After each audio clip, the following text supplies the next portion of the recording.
the tip? I made a Quonset. How did you know?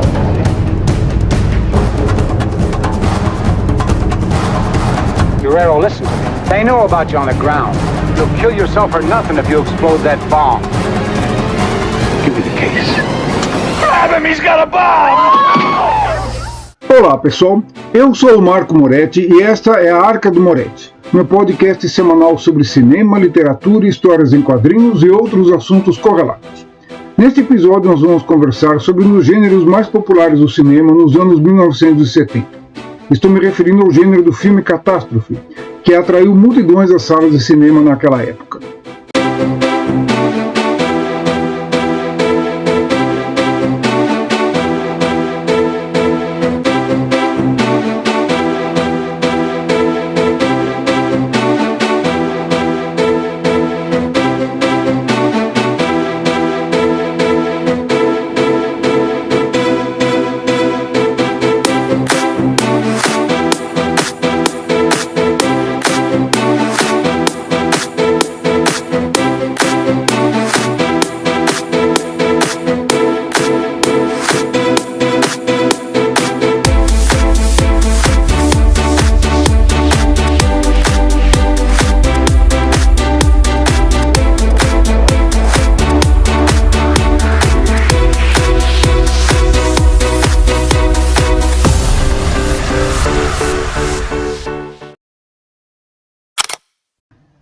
É isso aí então, pessoal. Sem mais enrolação, vamos dar início ao nosso episódio de hoje. Data estelar 2607.6. Nós vamos conversar especificamente hoje sobre um dos gêneros mais populares do cinema nos anos 70, que foi o gênero do filme catástrofe. Para a gente entender como esse gênero existiu, como ele foi possível e por que ele atraiu tanta gente às salas de cinema, a gente tem que fazer um retrospecto do contexto do cinema e daquela época em que ele existiu, tá? Mas antes disso, é importante também fazer aqui uma reflexão sobre o que a catástrofe, o que o cinema catástrofe em si representa para o espírito humano, né, se eu posso dizer assim. Bom, a humanidade sempre foi atraída pela tragédia, né, sempre as catástrofes sempre atraíram a atenção e comoveram o ser humano, né, de diversas maneiras, né. Na história da humanidade a gente está repleto de episódios envolvendo catástrofes, e quando a gente se refere a catástrofes, a gente pode dividir em dois tipos básicos, né? As catástrofes naturais, né? Explosões de vulcões, terremotos, maremotos, enfim, e as catástrofes provocadas pelo homem, a maior das quais, obviamente, é a guerra. O filme catástrofe ele acabou se centralizando principalmente nos filmes provocados ou por acidentes da natureza, ou pela ação do homem, ou pela ação criminosa, ou pela negligência, ou ainda pela soberba dos seres humanos, né? A gente vai entender mais detalhadamente esses aspectos do filme catástrofe mais adiante hoje, tá? Se a gente fizer um retrospecto, né, dentro das nossas mitologias históricas, a gente tem talvez a primeira grande catástrofe, a primeira grande história de tragédia envolvendo a humanidade, que foi, obviamente, o dilúvio universal descrito na Bíblia e em outros escritos da antiguidade. Tá? Há relatos orais, cantados em versos, né, dessa grande catástrofe que afligiu a humanidade, ao que parece, em todas as partes do planeta. E ela meio que serviu, né, essa tragédia meio que serviu, esse episódio, né, do grande dilúvio, serviu meio que de molde para todas as histórias envolvendo tragédias que viriam depois. No plano mais histórico, propriamente dito, talvez, fora as tragédias recorrentes envolvendo epidemias, terremotos e tudo mais, talvez a tragédia mais marcante da história da humanidade se deu ali no início da era cristã, na cidade atingida pelo Vesúvio, né, que foi Pompeia, as cidades de Pompeia e Herculano, né, soterradas pelas cinzas do vulcão, né, e ali uma tragédia, uma catástrofe natural, relatada nos anais da época. Mas, passando aí os séculos mais adiante, a gente chega em algumas catástrofes bem impactantes para a opinião pública já no século XIX, né, como naufrágios de navios, né, como o navio da Medusa, né, que naufragou ali, se eu não me engano, na costa da África do Sul, em meados do século XIX, né? E os sobreviventes tiveram que se arranjar ali em alto mar, cercados de tubarões, de ondas fortíssimas ali e tal, para sobreviverem. E isso acabou até rendendo um quadro famoso de um pintor famoso, Delacroix, no século XIX, né? A Balsa da Medusa, né? Que esse relato ficou marcado naquela época. Um século depois, em 1914, a gente teve o desastre mais, 1912, desculpe, o desastre mais famoso, né, da história da humanidade até agora, que é o do Titanic, já mostrado em dezenas de filmes, né, livros e histórias televisivas e por aí vai. Bom, o cinema, obviamente, ele não poderia deixar de aproveitar, né, as catástrofes e as tragédias que afligiram a humanidade como objeto, né, como elemento para os seus roteiros. Então, vários filmes, desde a época já do cinema mudo, já exploravam essa vertente, né? A própria erupção do vulcão Vesúvio, a destruição de Pompeia e Herculano, foi descrita em vários filmes mudos, né? Antes mesmo do advento do som. Logo no início ali do sonoro, o Frank Capra fez um filme chamado Dirigível, que nada mais é do que um filme catástrofe, nos moldes do que viriam ser os filmes catástrofe dos anos 70, né, envolvendo pessoas num dirigível que acabam sofrendo um acidente ali no Polo Norte e ficam ali à deriva, ilhados, à espera de um socorro. Bom, na década de 30 também nós tivemos um outro acidente, uma outra tragédia de grandes proporções, como todos vocês sabem, que foi registrada ao vivo pelo rádio e filmada, que foi a tragédia do dirigível Hindenburg, né, quando ele estava para pousar ali no campo de pouso em Nova Jersey. It's starting to rain again. The rain had slacked up a little bit. The back motors of the ship are just holding it just enough to keep it from... It burst into flames. Get it started. It's crashing. It's crashing terrible. Oh my, get out of the way, please. It's bursting into flames and it's falling on the mooring mast and all the folks between it. This is terrible. This is one of the worst catastrophes in the world. Oh, it's like 400 or 500 feet into the sky. It's a terrific crash, ladies and gentlemen. It's smoke and it's flames now, and the flame is crashing to the ground, not quite to the mooring mast. All the humanity and all the passengers screaming around it. Então todas essas tragédias humanas, obviamente, acabaram formando o caldo, né, das catástrofes da nossa consciência coletiva. Então, o ser humano sempre guardou ali nas suas lembranças esse tipo de história, e elas sempre renderam histórias muito dramáticas, muito intensas, né? E o cinema sempre explorou essa vertente. O que acontece é o seguinte: durante todas aquelas décadas em que foram feitos filmes catástrofe, ou vamos dizer assim, precursores do que seria o filme catástrofe, né? O gênero não foi assim dominante, tá? Dominante nos cinemas, né? Você tinha ali exemplares esporádicos, mas nenhum deles causou tanto impacto que gerasse ali uma onda de filmes similares, como aconteceria somente nos anos 70. Por que o filme catástrofe existiu especificamente no início dos anos 70? E por que ele foi possível? Bom, eu não conheço nenhum estudo aprofundado, nenhuma tese de mestrado ou de doutorado feita sobre isso. Deve existir aí em algum lugar.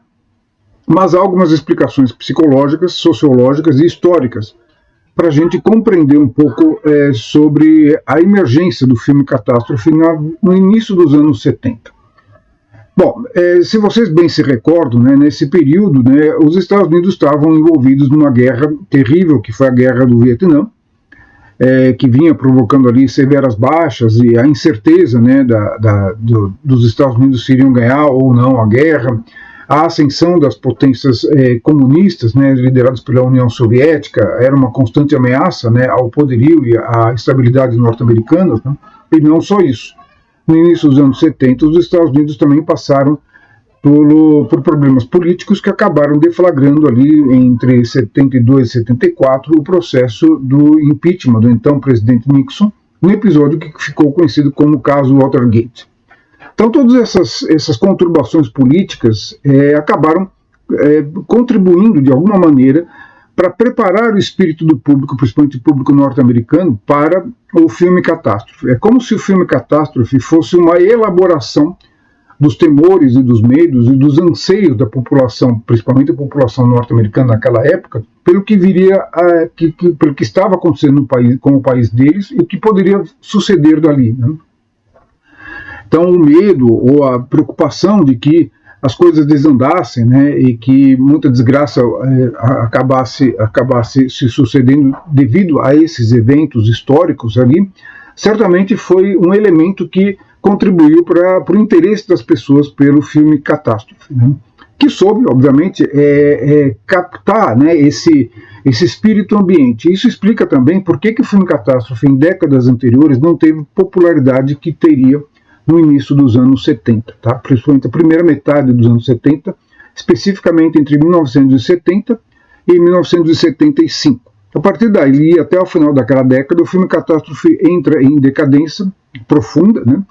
Até praticamente desaparecer por completo em meados dos anos 1980. Tá? Mas a gente vai fazer essa recapitulação com calma aqui. Tá? Bom, como eu disse, não foi também só nos Estados Unidos que esse clima de instabilidade política e social e econômica estava assolando principalmente as potências ocidentais. Não podemos esquecer que em 68, em diversas localidades do mundo, principalmente na França, onde nós tivemos o maio de 68, diversos movimentos ali políticos estavam sacudindo as estruturas políticas e sociais de diversos países. Na França e aqui mesmo no Brasil, quando a gente teve ali o auge da ditadura militar, em 68, ali com a edição do AI-5, do Ato Institucional número 5, que provocou reações violentas, principalmente da parte dos estudantes, que fizeram grandes protestos de rua e foram severamente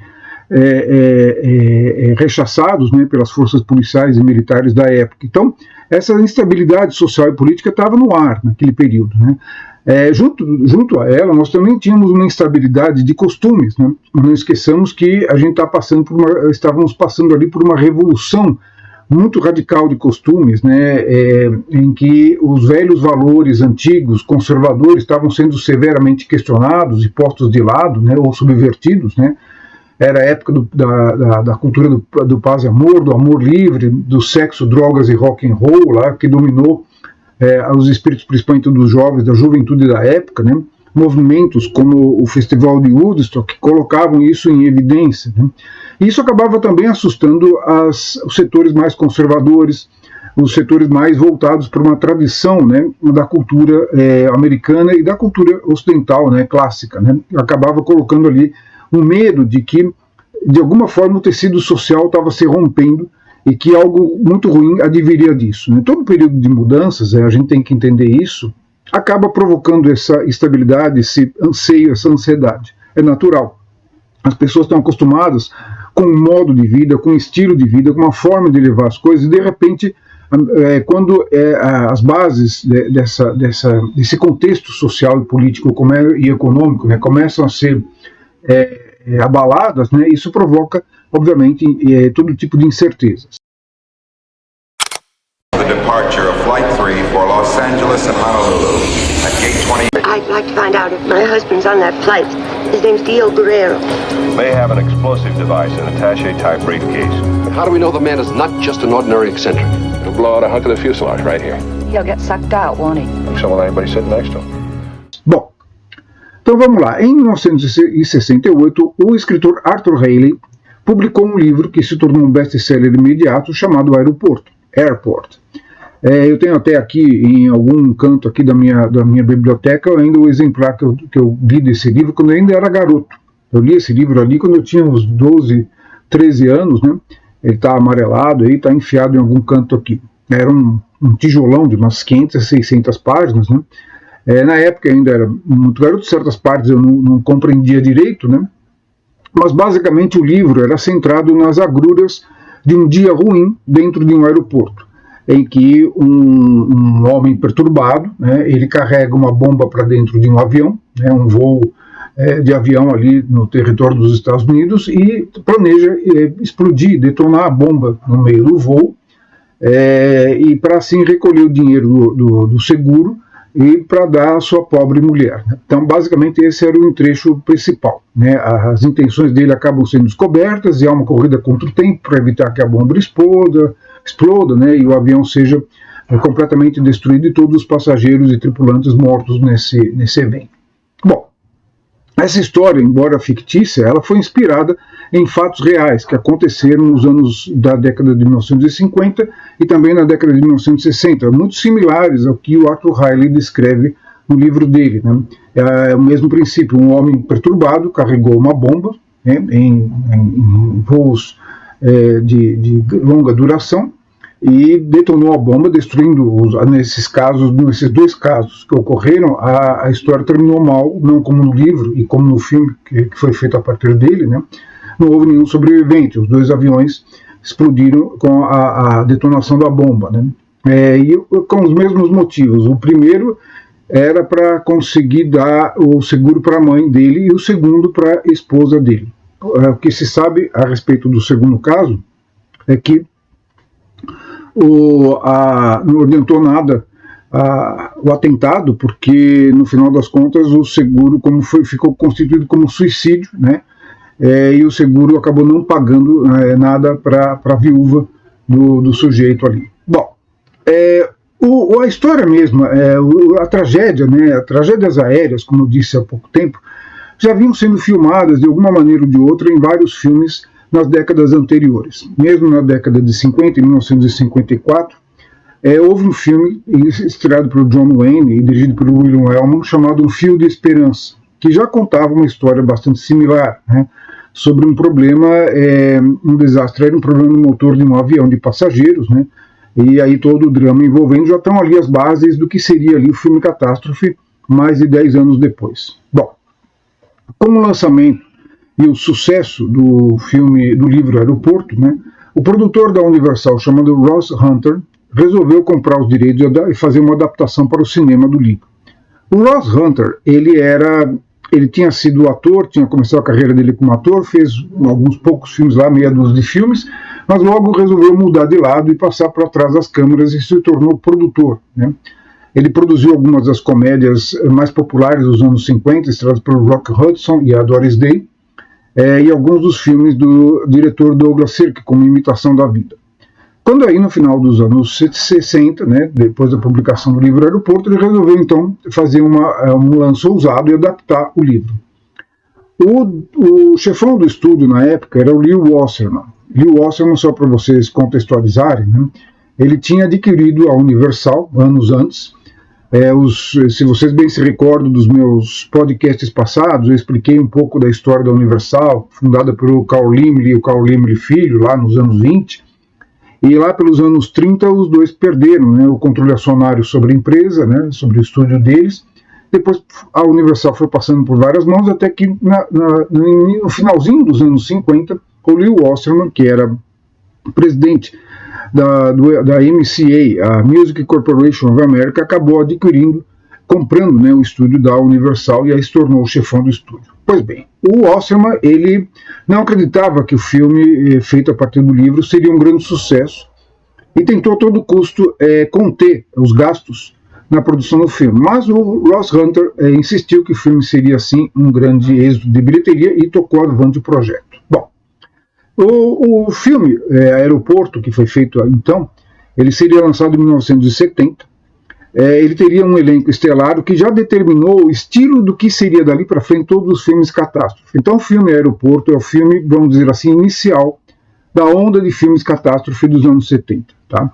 Então esse filme, ele determinou o formato de como seriam todos os filmes catástrofe naquela década dali para frente. Ou seja, um filme recheado de grandes estrelas, né, estrelas do passado, estrelas em ascensão no presente, que eram nomes já bastante conhecidos do público, em rostos conhecidos, né?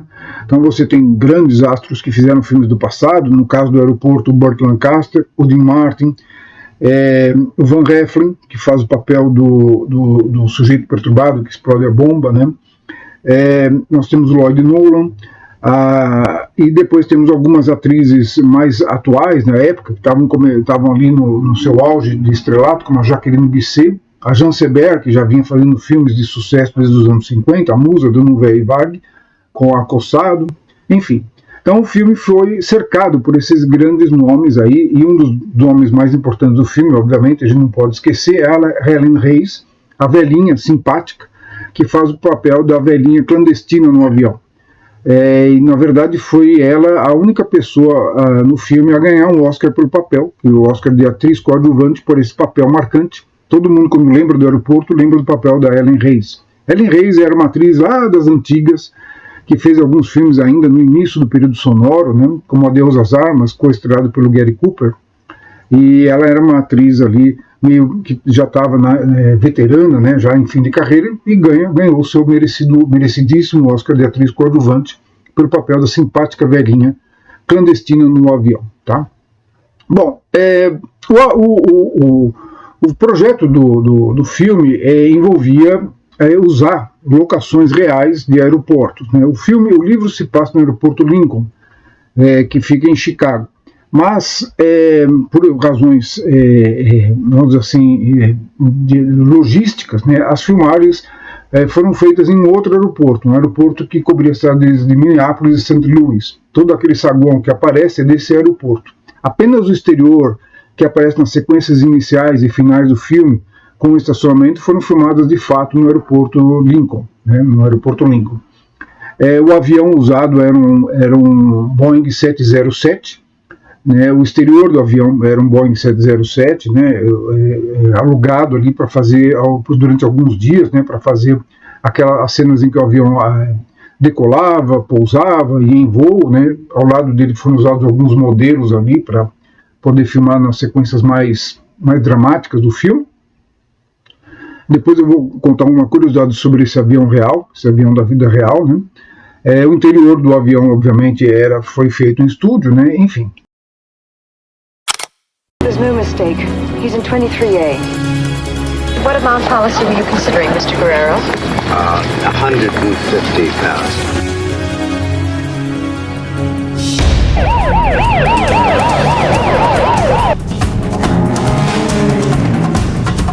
Toronto Center, this is Global 2. Seem to have a problem here. Request clearance back. O que é interessante do aeroporto é que ele também determinou uma qualidade que os filmes catástrofe teriam cada vez mais acentuadamente ali para frente. A ideia é uma ideia que remonta, se a gente parar para pensar, às próprias tragédias gregas. Né? A tragédia grega e os mitos gregos trabalhavam muito com a ideia do fatalismo, da fatalidade, do destino. O destino já estava marcado para cada um de nós, né? Isso era a ideia dos mitos gregos antigos e que também estava presente nas antigas tragédias gregas, né? E por mais que o ser humano tentasse, né, lutar contra o destino, inevitavelmente ele acabava seguindo o destino que estava traçado para ele. Então, essa fatalidade, esse fatalismo, está presente nesse filme e estaria presente em todos os filmes, basicamente todos os filmes catástrofe que foram feitos dali em diante. Tá? Outro aspecto que também está muito presente, que também remonta à cultura grega antiga, é o aspecto da ubris. O que é a ubris em linhas gerais? Né? Podemos resumir em linhas gerais. Ubris é aquela soberba, é aquela coisa do ser humano se achar tão poderoso e tão dono de si quanto os deuses, né? E de desafiar os deuses e a vontade dos deuses. E acaba acontecendo nos mitos gregos antigos, nas tragédias gregas, que foram escritas a partir desses mitos, né? A história sempre termina mal para o ser humano que está ali dominado por essa soberba, por essa ubris, de se achar o senhor do seu próprio destino, né? Ou seja, era encarado como uma forma de desafio aos deuses, e todo mundo que desafia os deuses acaba sendo punido por isso. Então, de certa forma, tem algo presente nesses filmes catástrofe desses aspectos, né? Nesse filme Aeroporto, a gente pode dizer que a ubris se refere ao ser humano de achar que ele é infalível, que ele constrói máquinas tão perfeitas que voam pelo ar e que ficam incólumes a qualquer problema, e no final das contas os fatos, Deus ou os deuses mostram o contrário, né? Acabam provando o contrário, que nós não controlamos nada, que tudo depende muito dos nossos destinos, da vontade de Deus ou dos deuses. Tá? Eu não comentei aqui também, mas há também um personagem importantíssimo no filme, né, que está no livro, que é o Joe Patrone, interpretado por George Kennedy. O George Kennedy, ele já era um ator que já tinha ganho o Oscar de ator coadjuvante algum tempo antes do Aeroporto, e ele faz o papel do Joe Patrone, que é um sujeito assim caprichoso, autoritário, e ficava sempre com um charuto na boca, né, e que é uma figura inesquecível no filme. E ele vai interpretar esse mesmo personagem, o George Kennedy, nos outros 3 filmes da série do Aeroporto, que seriam feitos em seguida: o Aeroporto 75, o Aeroporto 77 e o Aeroporto 1980 ou 1979, de acordo com a época em que foi lançado. Tá? Eu vou explicar isso depois. Bom, então o George Kennedy é o único ator, né, que interpretou um personagem recorrente nos 4 filmes da série Aeroporto. A série Aeroporto, ela não tinha uma continuidade, tá? Cada filme é independente do outro, não há quase nenhuma referência a nenhum dos filmes antecessores, né? Depois desse primeiro, né? Então são todos independentes. O próprio título Aeroporto apenas foi usado como uma chancela para justamente atrair o público, né? Eu já vou falar sobre as sequências aqui hoje no episódio de hoje. Um detalhe também é que a trilha sonora do filme, memorável, foi composta pelo Alfred Newman. Ele concorreu ao Oscar por essa trilha sonora. Foi, acho que, a última indicação do Alfred Newman. Alfred Newman, para quem não sabe, foi o compositor recordista de indicações ao Oscar. Tá? Mais do que qualquer outro músico, ele foi recordista de indicações e também de premiações, né? Principalmente premiações que ele acabou relevando aí um número excessivo, não me lembro agora de quantos prêmios Oscars ele ganhou, mas ele está muito além até do que o segundo colocado, que é o John Williams, né? Bom, o filme acabou sendo lançado em 1970. Se a gente analisar de certa maneira o filme também, a história do filme, né, ele, depois de assistir a esse filme várias vezes, de ter lido o livro quando eu era garoto, eu cheguei à conclusão de que o filme fala a respeito dos relacionamentos entre o homem e a mulher, ou entre as famílias, né, os possíveis relacionamentos. É como se cada história ali envolvendo os personagens fosse um reflexo, vamos dizer assim, fossem reflexos de uma mesma situação, ou seja, dos relacionamentos entre os homens e as mulheres, ou entre as famílias. Então a gente tem ali, primeiro exemplo é do Burt Lancaster, que vive uma situação de crise com a esposa dele, e ele tem uma amante, a Jean Seber, ali, que ele está lutando com a esposa para conseguir o divórcio, a esposa não quer dar, então tem ali uma crise envolvendo um casamento. Tá?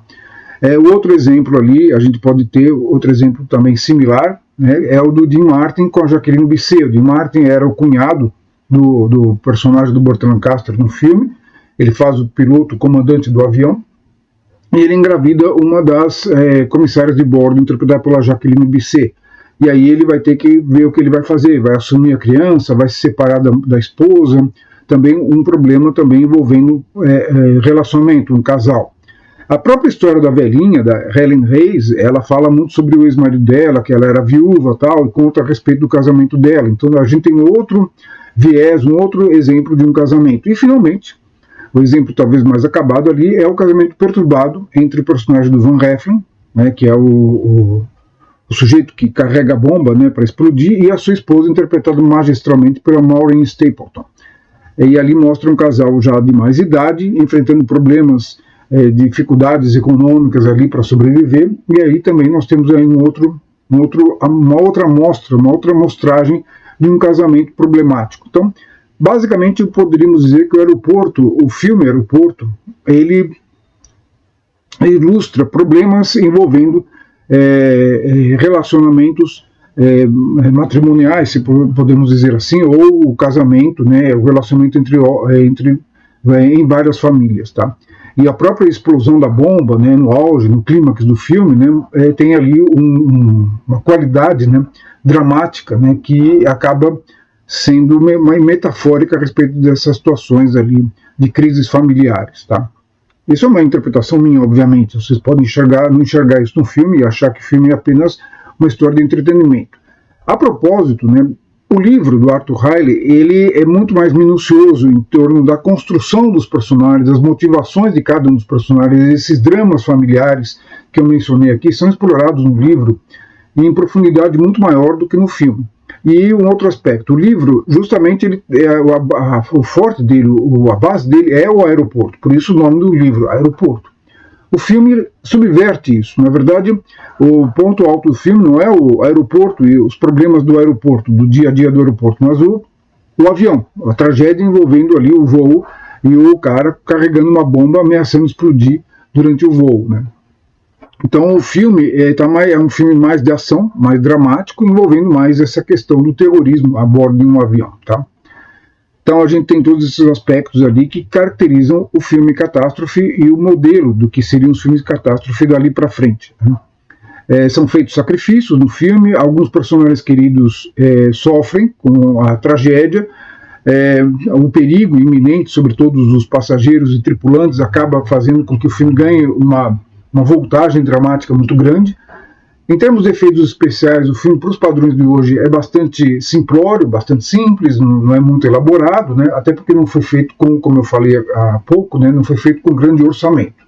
Mas no final das contas o filme foi lançado e teve uma repercussão incrível, né? Arrecadou milhões nas bilheterias e estimulou os outros estúdios a seguirem na mesma rota, se me permite o trocadilho, né? Do aeroporto, fazendo filmes catástrofe na mesma pegada, né?